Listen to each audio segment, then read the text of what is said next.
চালিয়েছি। আমি সবাইকে সমানভাবে সম্মান করে শ্রদ্ধা করে সিলেটে একটা ইতিহাস রচিত হয়েছে। আমরা সকল প্রার্থী অত্যন্ত ভদ্র, নম্র এবং শালীনতার মধ্যে আমরা সেই প্রচারণা চালিয়েছি। আমি আমার সকল প্রার্থীর প্রতি আমি কৃতজ্ঞতা ধন্যবাদ জানাচ্ছি। ইতিমধ্যে এই দল আমাকে নমিনেশন দিয়েছে। আমি সকল প্রার্থীর বাসায় গিয়েছি, তারা সবাই বলেছেন আমাকে সাহায্য করতে এবং সাহায্য করছেন এবং করবেনও বলছেন।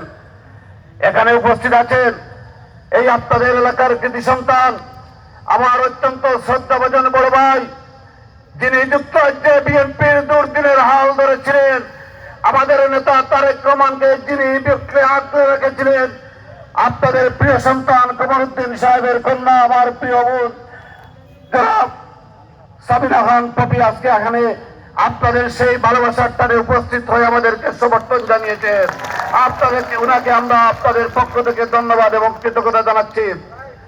ইতিমধ্যেই আমাদের সকল নেতৃবৃন্দ যারা প্রচারণা করেছিলেন সবাই আমাকে আশ্বস্ত করেছেন এবং একে একে সবাই আমাদের সাথে প্রচারণায় সামিল হবেন। আমাদের মাঝে আর কোনো দ্বিধাদ্বন্দ্ব নেই, কোনো দ্বিধাবিভক্তি নেই। আমরা একেবারে ঐক্যবদ্ধ।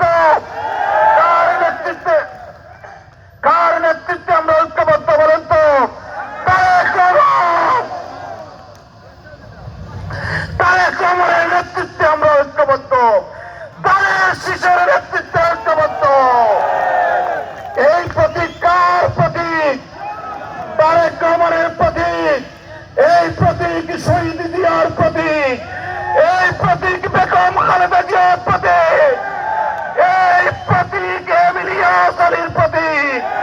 এই প্রতীক আমাদের সিলেটের কৃতি সন্তান সাইফুর রহমানের প্রতীক। প্রিয় নেতৃবৃন্দ,